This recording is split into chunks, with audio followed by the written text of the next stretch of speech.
my sub-council chairperson, or fellow chairperson, Brock Alexander, could not make it today, so it's just going to be myself. But because I have a very limited role, as you can see by the agenda, it's mostly going to be with Laura's expertise and help to facilitate this. So kind of a little background, the bylaws have been with us since 2003. It's now, as I said, 2018, so it seems that it's probably a very good time, following somewhat the lead of the Locke Foundation, to look at our bylaws to see if they can be amended in a way that's more productive. And that's what we're here for, is to take your suggestions of how to possibly change the various aspects of the bylaws that you find are cumbersome, or have been too dated, don't work. But this is for you to put out, and for us, particularly myself, and without Brock being here, and to be able to take your ideas and then be able to present that to the full Locke Management Association's board to be able to discuss for future implementation. And if we do decide to change the bylaws, to then make those changes with discussion, with public outreach and presentation, then to take those proposals before the Board of Supervisors to get their okay, and that would be the official change of the bylaws to them. Laura Taylor Smith. Okay. Yes, please. Hi. Thank you. Glad to be back with you. And I was here for the Locke Foundation community meetings that were a couple of months ago. So my job is really just to keep it on track and on time, record your comments, and then produce a summary from today's meeting.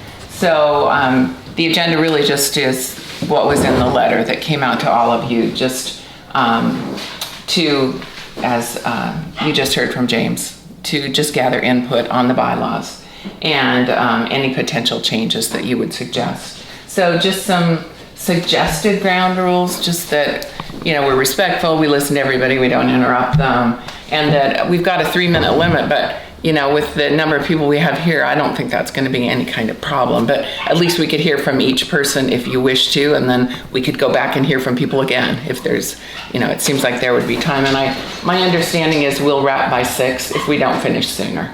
So, and you can't like give your 3-minute time to somebody else, but I think that would be more if there were hundreds of people here. I don't think that's really going to be an issue. So, why don't we jump in and just start? And what I'll do is I'll record your comments, but if you have a copy of the bylaws and you've marked it up, I'm sure that James would love to get that. So if you have something like that also, that would be very helpful.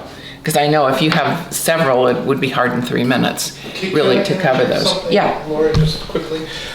We did send out a link to for a request. If you have a request for a digital copy of the signed bylaws, the signed bylaws seem to be a big to-do, even though the bylaw language has never changed since its conception. So we do have copies with the signature page. We have just a few copies for those who don't already have a copy or a digital copy that they want to have. So if you would like, I do have copies right here. Okay, so anyone can start who would like to, and just... Do we have to do the giving up business? Well, as Laura said, the idea, at least if I understand it right, she can clarify that, yes, it's important to state your name, and probably if you're a resident of Locke or... Okay. I just assume sit here. Oh yeah, no, you don't have to get up. You can just sit. My name's Terry Black. I'm a resident here and an interested party in the evolution of Locke and the future of Locke.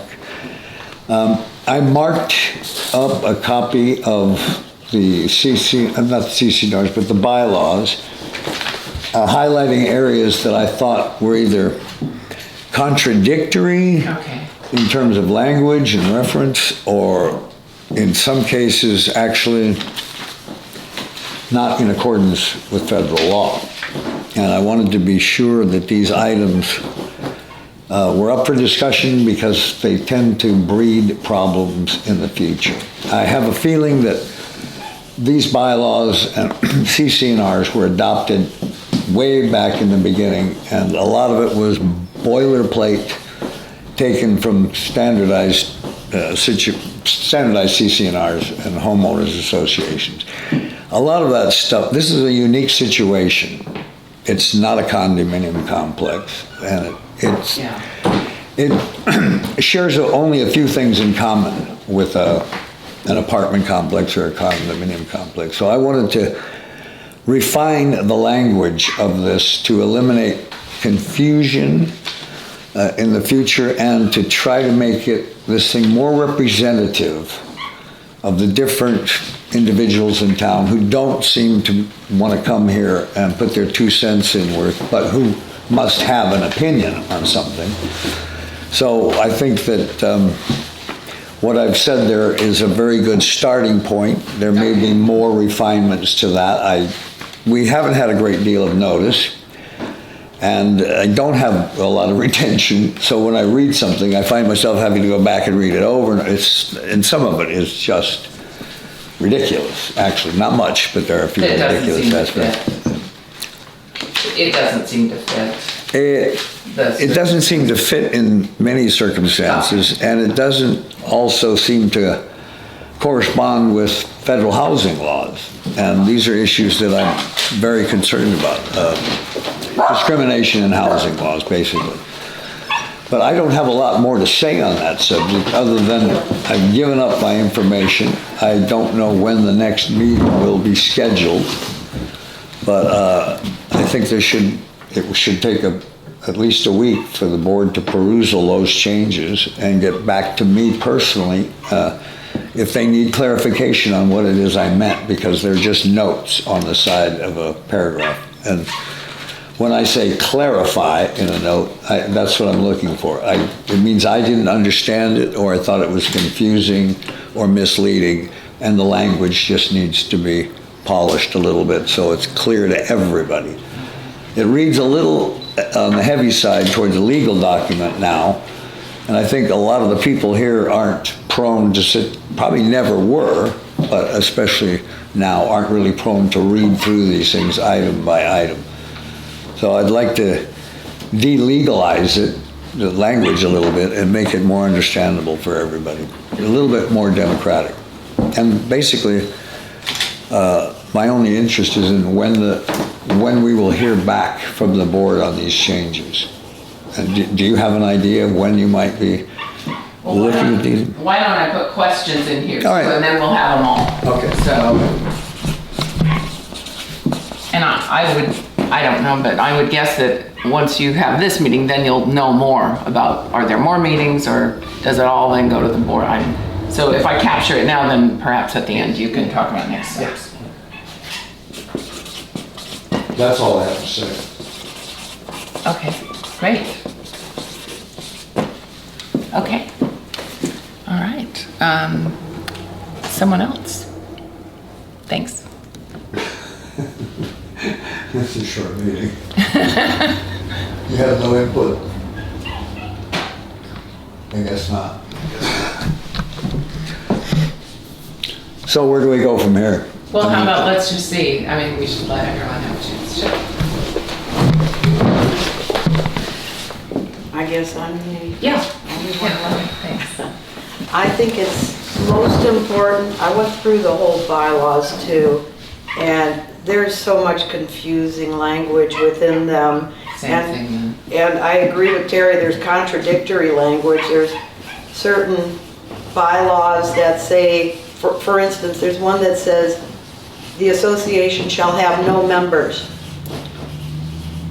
And then a couple of lines down from there, it says, the members shall be entitled to blah, blah, blah. It's like, wait a minute. then. Yeah, so it doesn't make sense. They contradict themselves. Also, I don't think we should be talking about the bylaws without also talking about the CCNRs, because a number of the bylaws make reference to the CCNR that they work with. Okay. For instance, there's one CCNR that says something about there shall be one vote per parcel ownership. And I don't think that's right. If somebody can buy up a whole bunch of garages, and that's like 3 garages, they can own 3 garages and they get 3 votes for that. Okay. That's just not right. If somebody, you know, that's an unfair advantage over whoever owns multiple parcels in the town. It's un-American to say more than, and maybe that's the way homeowners associations are set up, but this is also supposed to be a common interest development. It was reorganized as a common interest development, a CID, in 2009. So this boilerplate of homeowners association laws for a private homeowners association that also have references to public mutual benefit corporations within them, again, contradictory, it doesn't work. And this board is set up, there are code sections that refer to the Davis-Sterling Act rules, but the board was also created by a public agency as a public entity and has to comply with Brown Act rules. Brown Act rules and Davis-Sterling Act rules are very similar,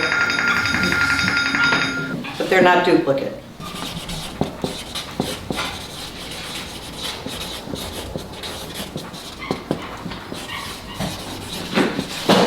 And just a quick question before, did you mark a copy up with those kinds of comments too?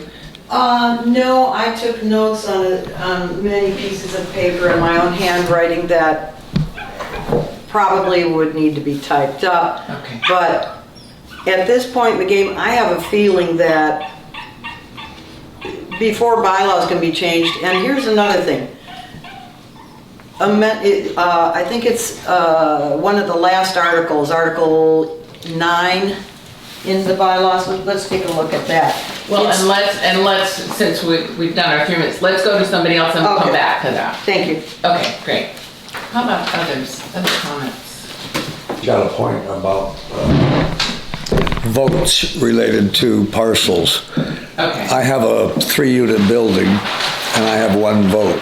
And other individuals have a garage and have the same voting power that I have. I don't see that as particularly fair. And I'd like to see some sort of an adjustment made for non-residential or commercial buildings.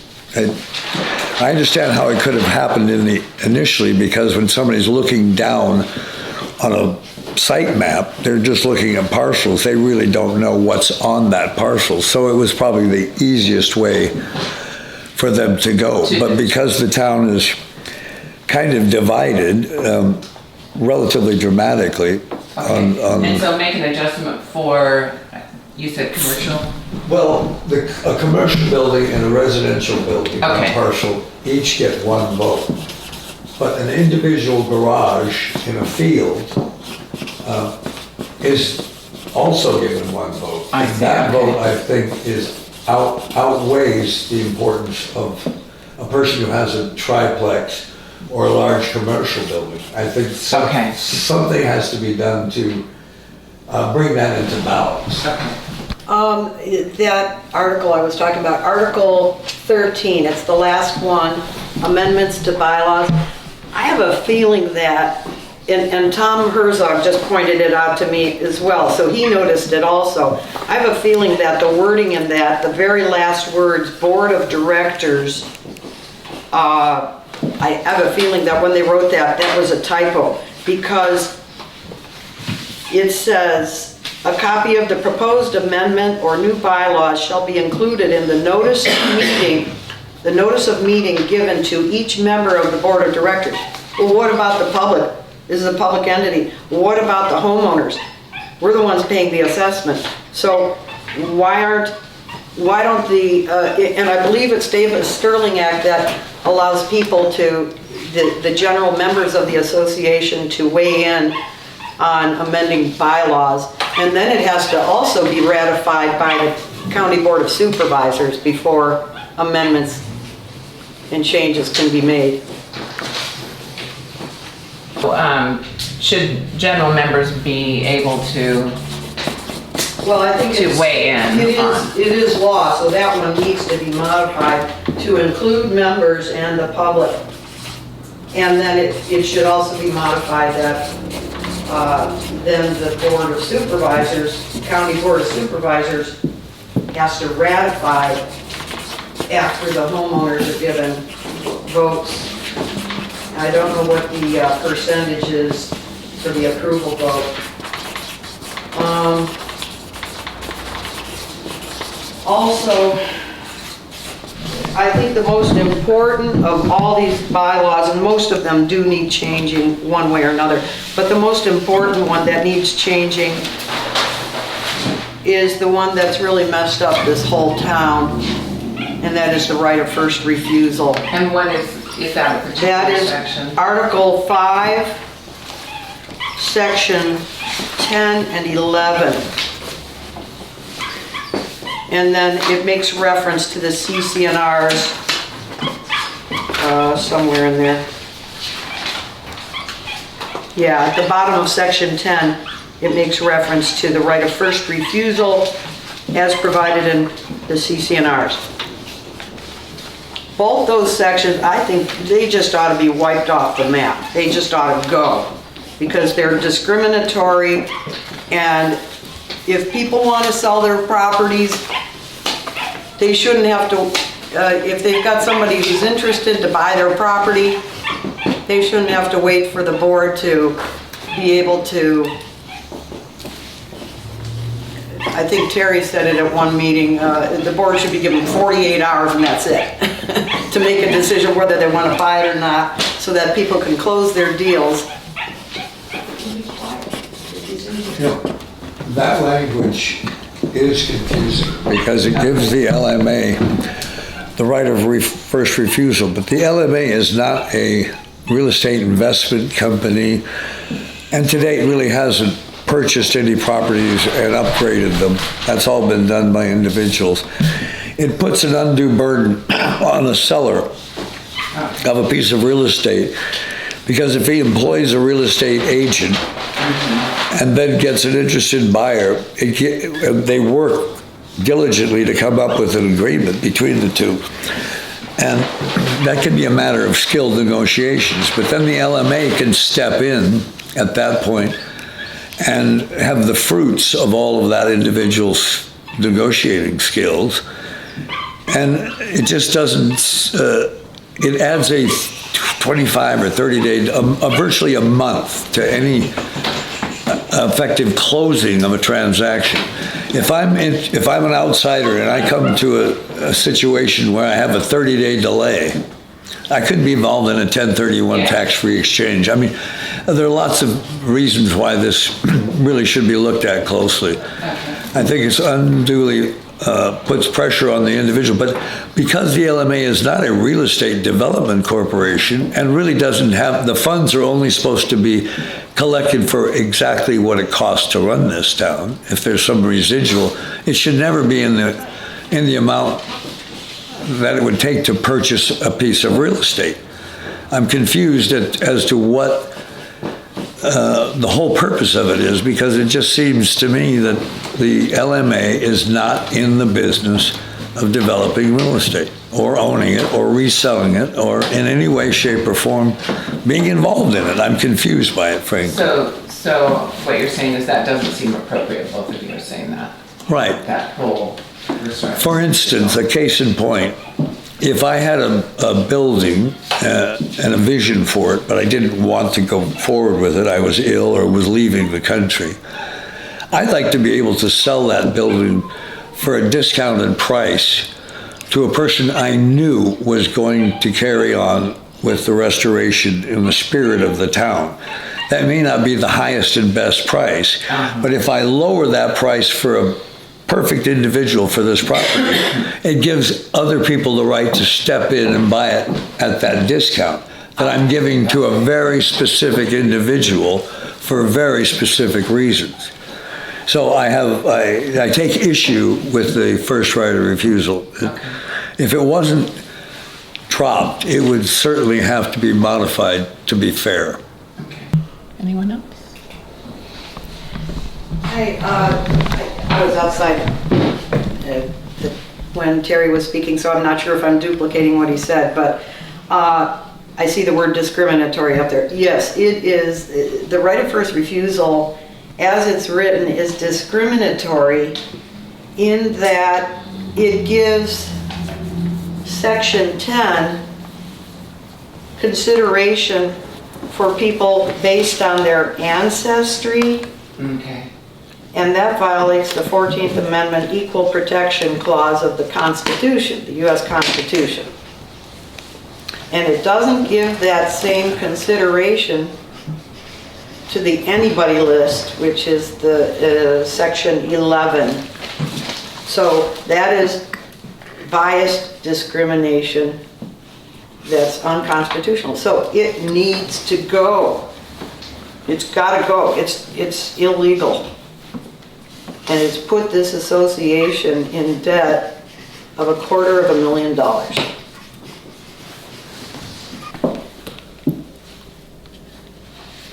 Well, there's specific language talking about Chinese ancestry. Federal law does not allow any type of discrimination. And so it's an open-ended problem that has to be resolved because I can understand how initially these things were cobbled together because it was a strange situation. It exists nowhere else in the world, our little town here. Right. And different interests have basically different interests. But what I'm thinking is it was probably organized that way because at that time it was appropriate in its early stages of formation. But I don't think it's appropriate in this day and age. I think it was possibly appropriate when it was first organized. And the intent of it was honorable, but the effect of it is not particularly good for the town or individuals in it. How about other thoughts? Sure.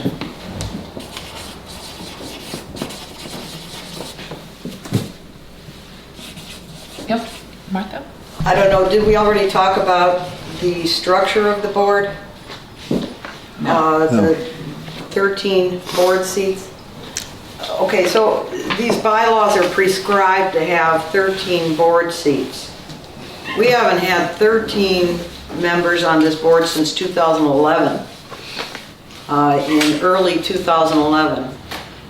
And they began dropping off the board year by year, and the county never replaced them, although the county has, it says in one of these bylaws that the county has the right to replace the vacant board members that they're also required to ratify.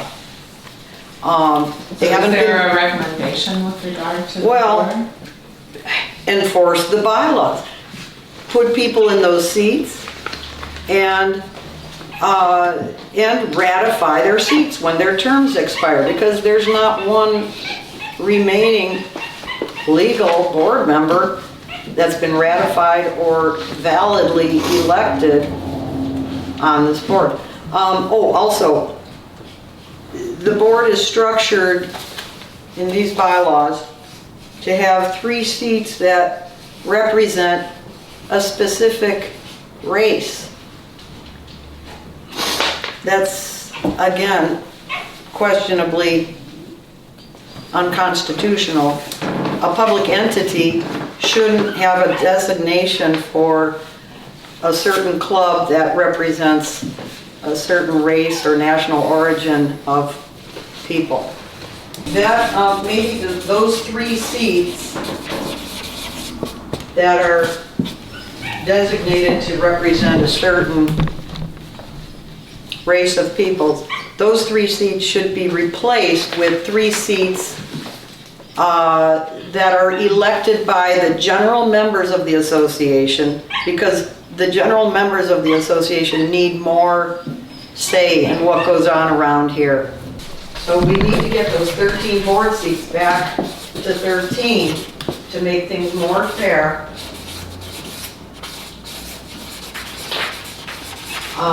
But the 3 seats that are designated to be filled by a racial requirement, that needs to be changed to no requirement for, Take out the racial yeah, requirement. just make it an at-large seat, elected by the people in the town, not elected by the board, because then that puts more of their friends on the board. That's not right. Okay. Other comments?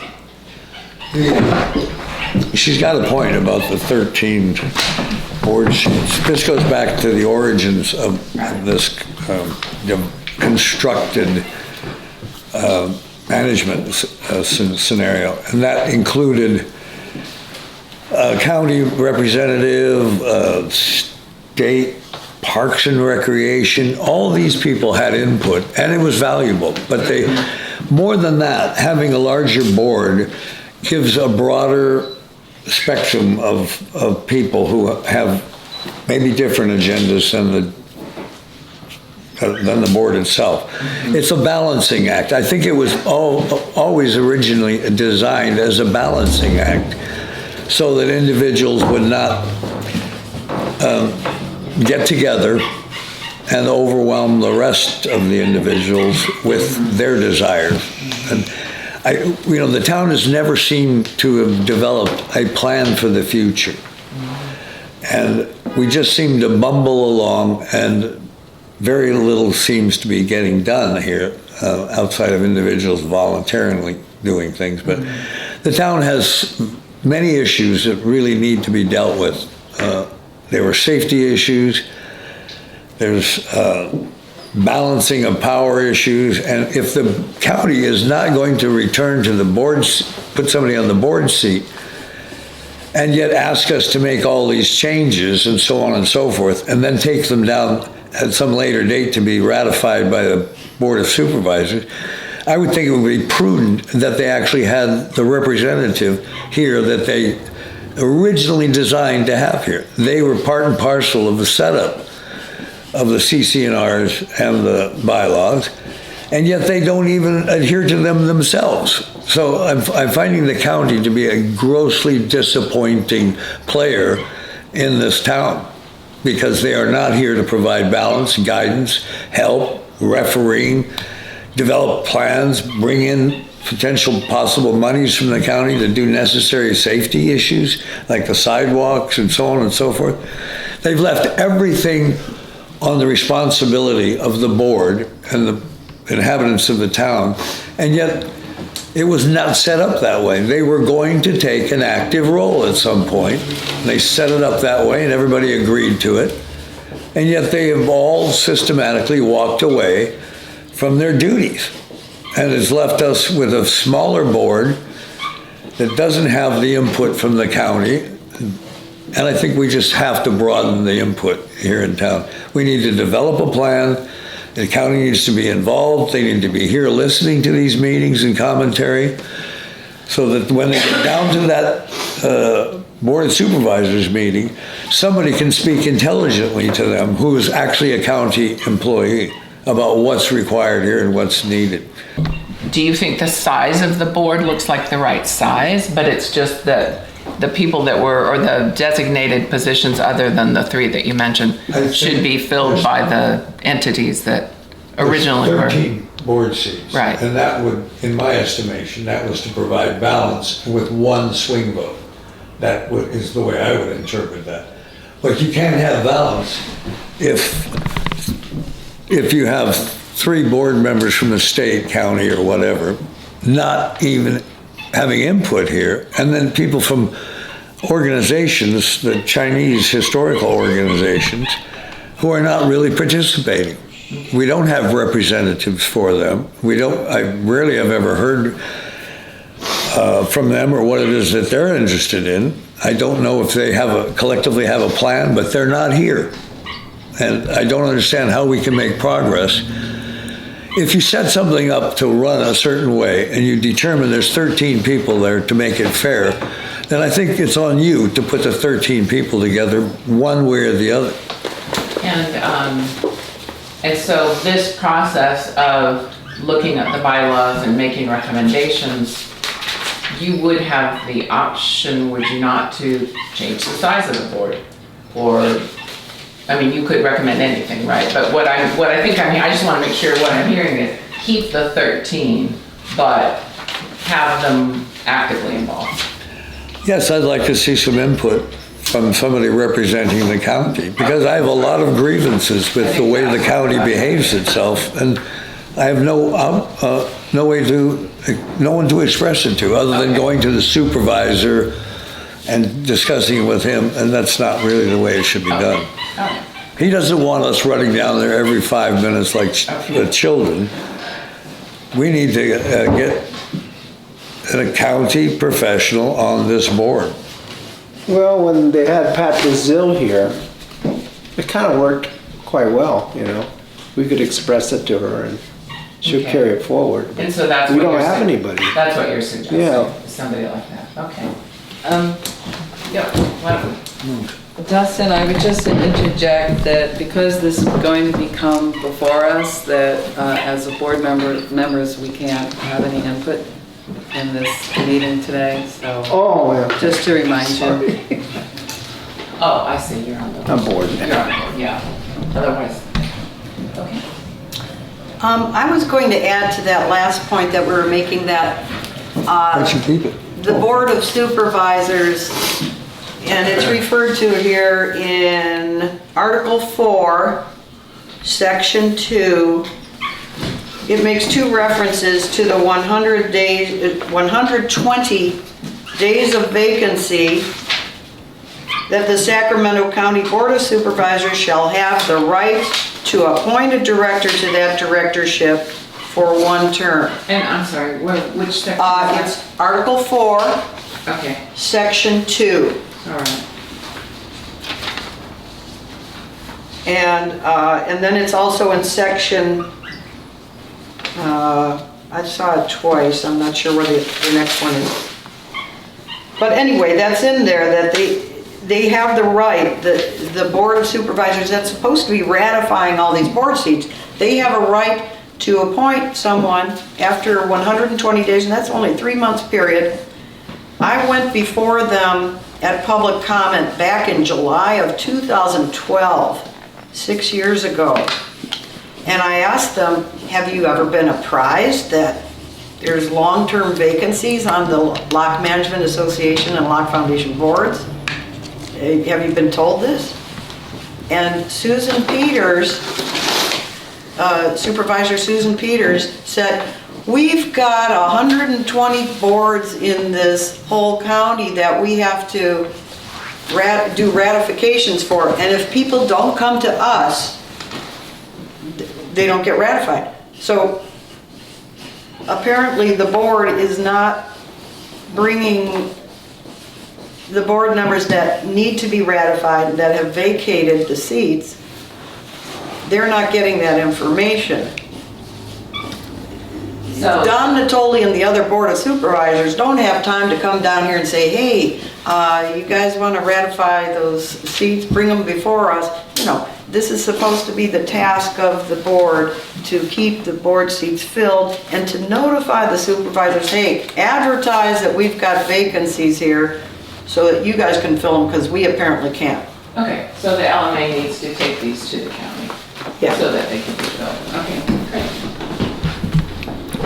How about other comments? Are there others? Hi. Maybe Clarence has some. Yeah, we're just gathering. I'm sorry, I got the time mixed up. Oh, it's okay. We're in the middle of just gathering comments or questions or Yes. suggestions for the LMA bylaws. So, Yes. you're here now. Do you have Okay. any? And do you need a copy of the bylaws? Borrow mine. I'd like to look at the proposed change. Okay. There are no. There are no, this is just Oh, gathering this is just, input oh, okay, I'm sorry. to be able to make changes. Okay. Well, Clarence, do you have one? He's got one. Yeah, I got it, thank you. These are, is it the one that I've marked? No. All right, then I want him to see what I'm proposing as changes, because what's the point of reading the same? Yeah. Thank you. That's what I just highlighted. I reviewed these CCNRs and bylaws, and I found things in there that were contradictory, possibly illegal, confusing, Yes, and I wanted to highlight them for discussion. all right. And I know you have thoughts on the subject.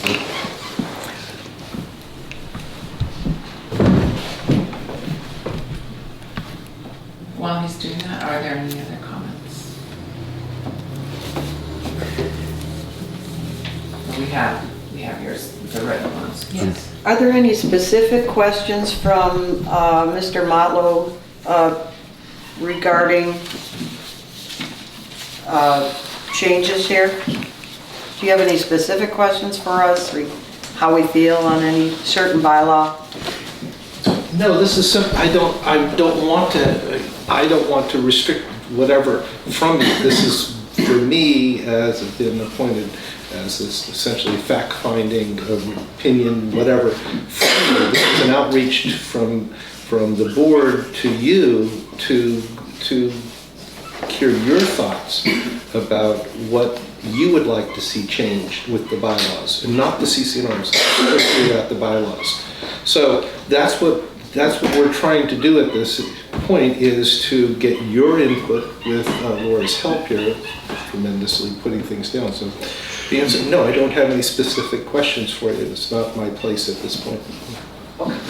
James, can you tell me where you actually go with this information? What do you do with Well, this? I was going to summarize this at the end, but the quick answer is that I'm going to take what has been presented here and take this before the board as a whole, because I'm a subcommittee. I report back to the board, and that's what Brock and I are to do.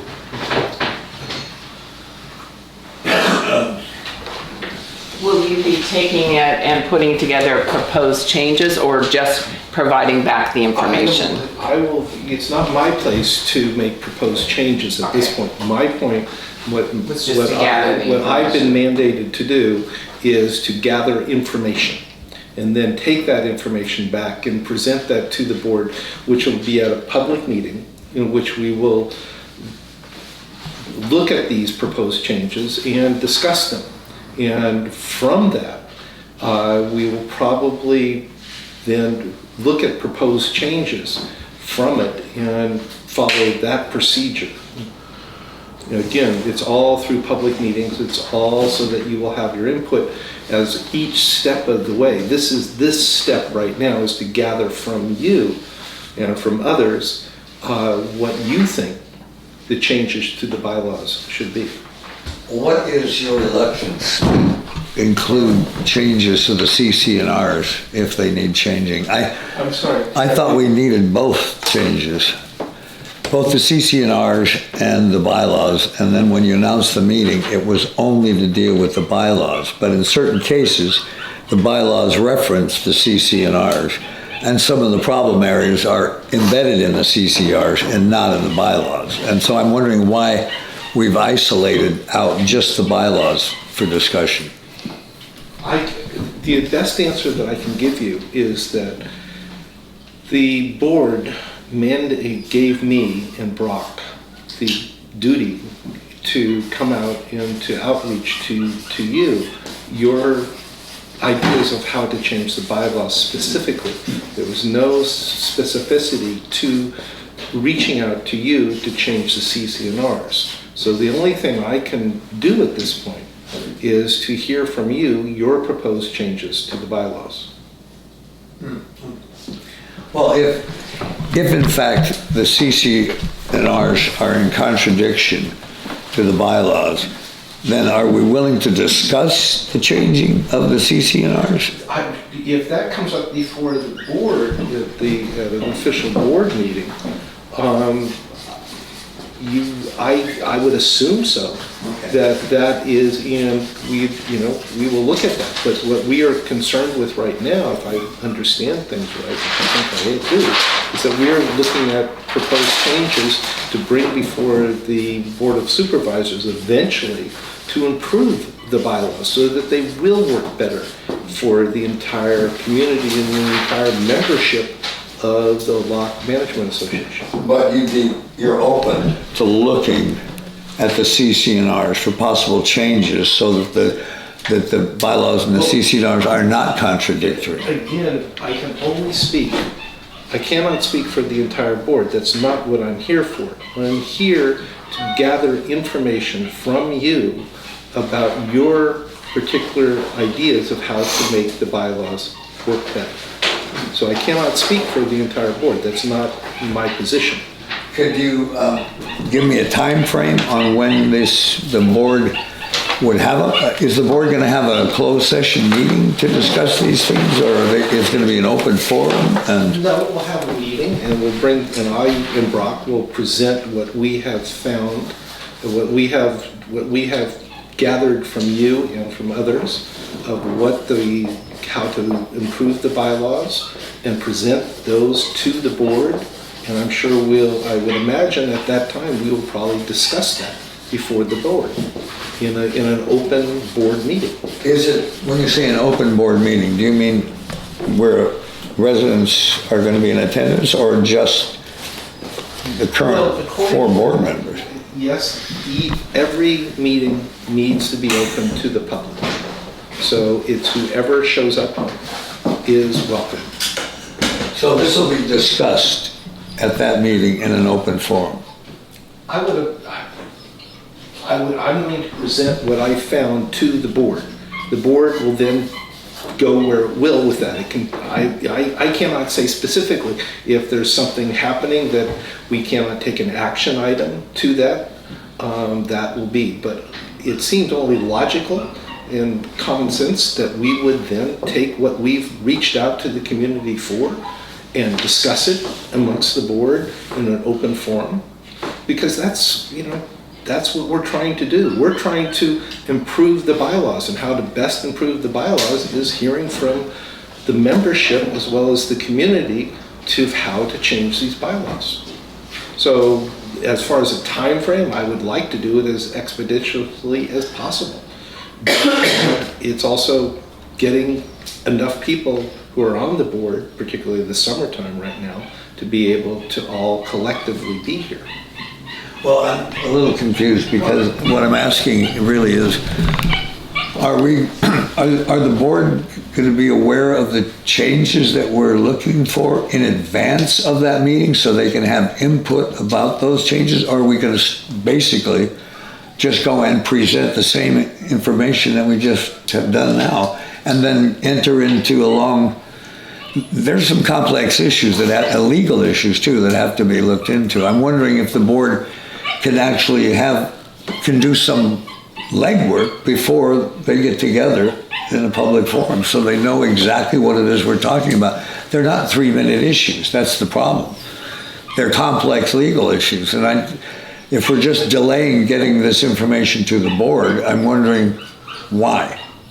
So I've got that up here, and let's make sure we get all the comments first, but that will the board meeting to review, shouldn't say approve, review the bylaw changes,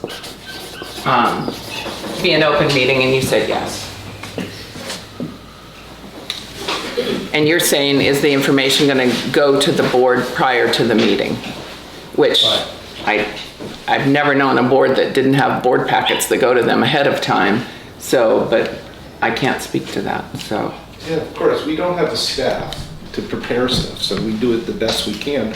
So if we had a full-time staff to be able to prepare this, certainly, then I could, so it's gonna take some time to to collect this material, type it out into coherent body, and then before the meeting, I definitely want to prepare a packet to give to each of the board members, as well as to make available to the public about when we do the meeting, to hand out to what we've taken in.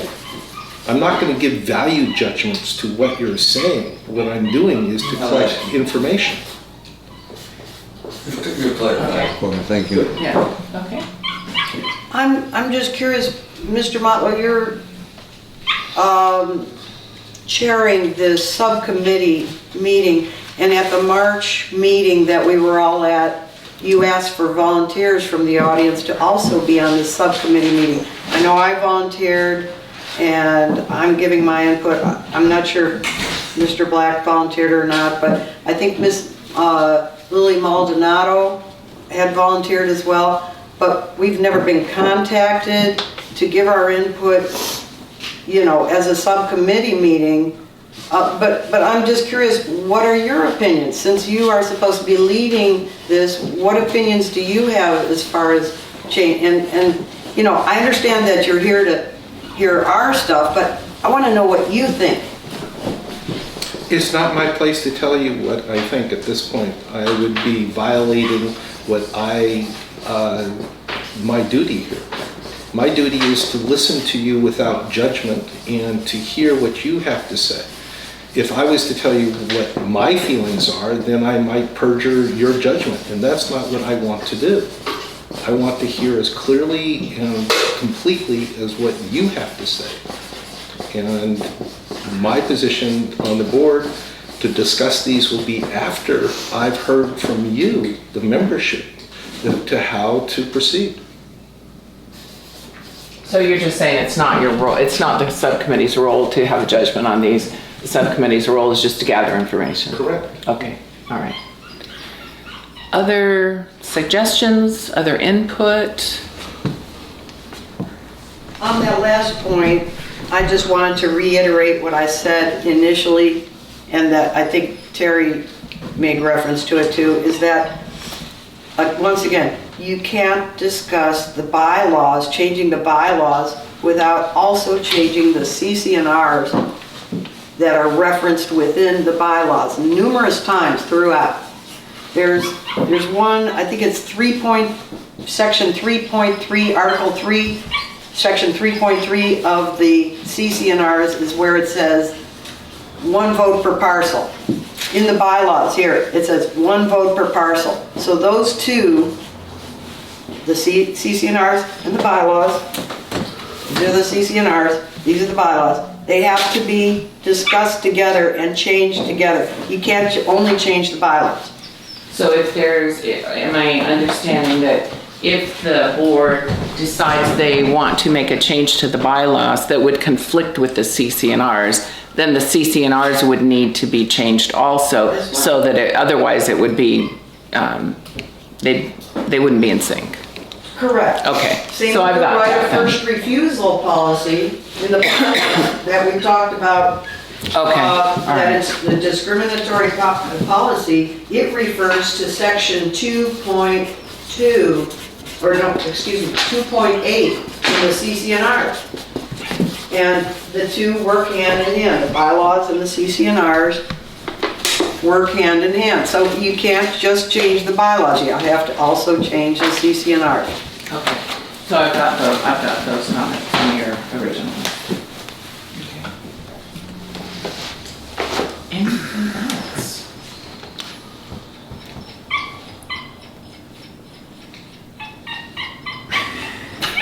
There's lots else. But we're not here to discuss the else stuff.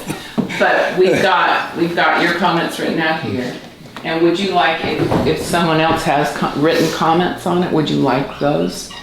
As we've said in our numerous emailings and such, and when I've spoken to any of you individually about this meeting coming up, please give us whatever ideas you have in written form. It really helps tremendously. If you speak to me, I will do my best to relay that information, but it really helps to have it most accurately done by writing it out. And I encourage, if you or other members of the association or members of the public, please do. This is what we are here for, is to gather this type of thoughts and considerations. And how should they address that? Is there a website or Well, something? the Locke Yeah, Management good Association question. does have its email, its website that's right on our letterhead, easily available. And so it's coming to the subcommittee, but it would just go to the LMA website or the LMA. Yeah, it would go to the LMA Email website- address? Email address. Okay. And then And that, do we have that email address so I can just put it in the it notes? should be on our. Locke, LMA@gmail.com.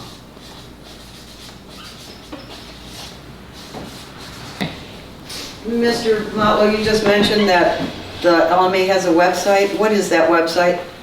Well, I misspoke. I think he meant the- email, sorry. Yeah, I'm sorry. You meant email address. The email address, Yeah.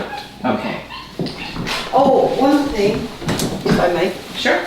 There's a section in here about regular meetings. I forgot where that's at. It's one of the sections, regular meetings of the board. Special meetings, notice of special meetings, regular meetings, here it is. It's section, Article 4, Section 4, regular meetings. Regular meetings of the board may be held without notice unless required by regulation or statute at any place and time designated by resolution of the board. That violates the Brown Act right there. Yeah. Holding a meeting without notice. You can't. You have to notice the meetings. And you have to post an agenda for the meeting. Even this meeting is supposed to have an agenda posted out there. It doesn't. So, Well, this one isn't a Brown Act, correct? Yeah, Because it is. It's a subcommittee meeting. It still has to be posted to the public. It's with 72-hour advance notice. I thought that was only if you have half or more of the board members there. Maybe you're right. You might be right I there. think so, but it's good practice, just to put it. So you're saying meetings must be noticed as per the Brown Act? Right, so that's just one bylaw of 2 or 3 that are just completely violate the Brown Act, so they should be removed completely. Or changed? Okay. But to speak of regular meetings, this board used to have regular meetings every second Tuesday. I would know, oh, it's second Tuesday coming up, I'll go to that meeting at 6:30. They always started. Sometime about 1.5 years ago, you guys stopped noticing the meetings and started canceling a lot of meetings and just not having meetings for 2 or 3 months at a time. And then randomly, you would post a meeting saying that it was going to be on a Thursday night or on a Wednesday night. And not the second, it was, so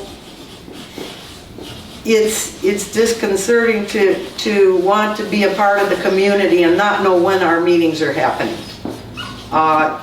We need to get back to regular meetings of the board and elections in December. It says that the elections are to happen in December, not in March or April or May or whenever the board gets around to having an election. And then those people that expired on December 31st, they're sitting there filling out a quorum.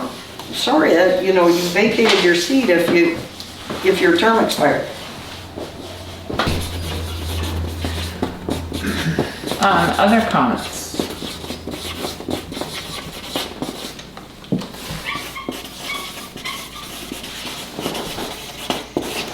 Anything else? I could keep going, but I want to bore everybody.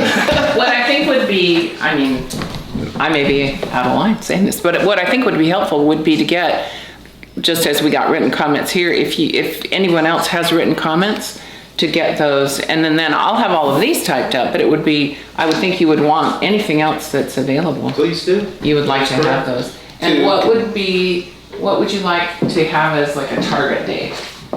Like by what time? To have To this. get written let's comments. say So we're 3 saying weeks. give ideas to the subcommittee in writing. So Right. when would you like to, Ideally- when would you need those? Well, 3 weeks from today would be a tentative target. We'll keep that as a target to gather this information. Okay. Hopefully then by sometime, maybe in August, depending upon summer type schedules, we'll hopefully be able to have a board meeting to where we can present these suggestions. Okay, so, yes. I forgot something real important here. Back in July of 2011, was that 7 years ago?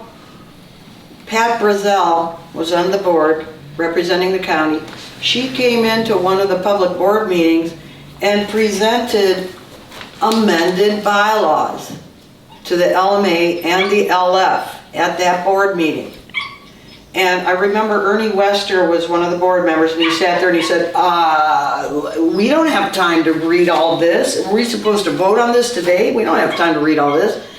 And she seemed to be really adamant that it be put through right away. I'm not sure if the board ever took a vote on that and adopted those amendments that she made to the bylaws or not, but I've got a tiny copy of it here somewhere. These are the only bylaws, correct? That is, No, I understand. they were amended. But what I'm saying is these are the only ones on file with Sacramento County. They had little amendments all over them. It said deleted and delete this and highlight this and remove this and I don't know. So then you'd like a copy of that too then now? Sounds like that would be helpful to have. If there is something Oh, I like found that it. document, I found it, it's right here. Yeah. Then I that don't would be know how good that will information. affect the bylaws that we are currently working with in the county. No, But it would just be, information is good information. you're saying it would just be I suggestions. would say go to the county because the county provided this to me a couple of years ago in a public record request. And they provided me with these amended bylaws that you might have already amended and approved, I don't know. Are those signed by the county? July of 2011, public meeting here. I don't know, I don't have those board meeting minutes, but they were discussed for both Locke Foundation and Locke Management Association, which by the way have duplicate bylaws other than the purpose and other than the word corporation and association throughout the bylaws. And they both have the right of first refusal clause that refers to CC&Rs. So the Locke Foundation doesn't have CC&Rs, but they've got that same right of first refusal, shall send out notification to the ascendants list and give them priority for purchasing properties.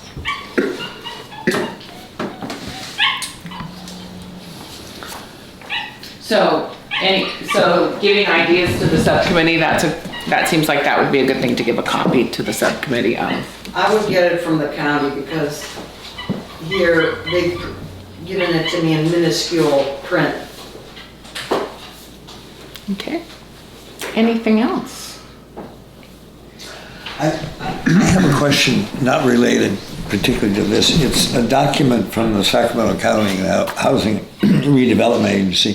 The print's so small, I kind of know what it said, but Liz, would you read that paragraph? I cannot read it. All right, let's see if I can read it. It may be meaningless, but I'd like to get clarification on it. I mean, read it out loud. Well, I'm trying to read it. Even I can't read it right. Since community development, I can't read it, something grant. Block.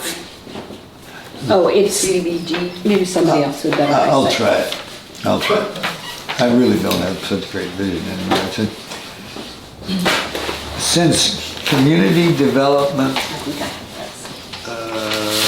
block grants, Block Yeah, grants, are you yeah. read it? Since community development block grants funds were used to purchase the land under law. under Locke, the areas left as common community areas must be owned and made accessible to the community for a minimum of 15 years. I'm confused as to why there And this would, is dated May 13th, 2003. why there would That was be any 15 years time ago. limit on that. It's confusing because it sounds as though they have an option of taking away our common ground. It says a minimum, but it's confusing. Is this in the bylaws? No, this is in the, This is the Sacramento Housing and Redevelopment Agency. I wondered if anybody had any knowledge of what they meant by that, just for my own personal benefit. The SHRA created the LMA and the Locke Foundation. The Sacramento Housing Redevelopment Agency and the Board of Supervisors created this board, the 13-member board, and it was actually supposed to be one board to govern both the association and the Locke Foundation. One board, one unified board was the wording in their formation documents. One board that was unified with a vision for Locke to handle both the LMA and the charitable purposes, the Locke Foundation. But that has dwindled and split off into two groups that don't relate to each other anymore. And I think this was, is that, could I see that paper? So does that relate to the bylaws or is that No, other matter? it could be germane to all of our issues. It's just not clarified, and I'm wondering, the board does not meet often enough to bring this question up, so why we have a board member here, I'd like to attempt to get some clarification on 13 years, because that, in fact, is coming up. It appears to be in 6 months. It says a minimum. Now, It's May 15 years. 13th, so it was last month.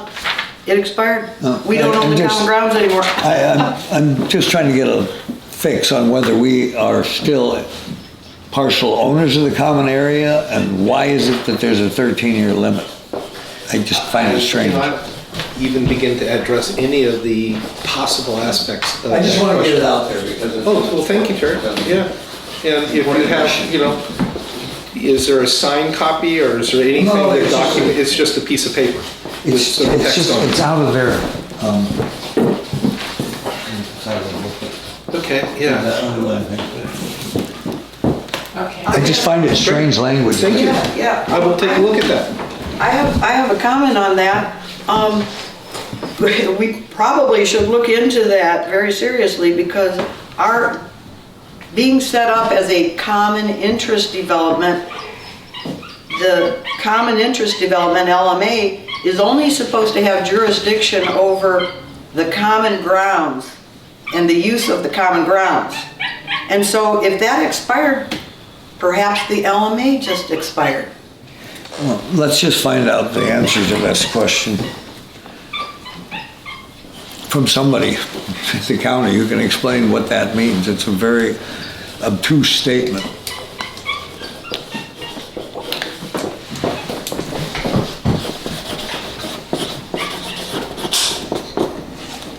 Okay, so I've got that down. Any other comments?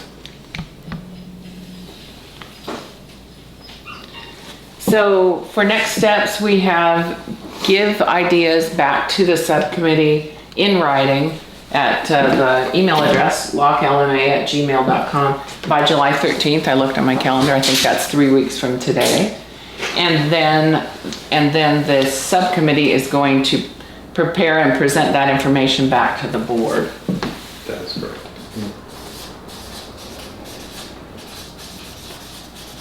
And hopefully if we can arrange a meeting in August, we will do that. Being summer, Can we arrange meetings a little later in the evening when it cools down a bit? 4 o'clock is an odd time for some of us to show up. Yeah, Oh, this and was- Lisa Kirk wanted to be here too, and she had to work today.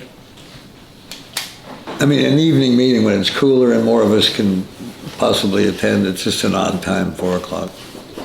are you referring to a board meeting or Any meeting any meeting? Okay. where old people like me will suffer heat stroke on their way to it.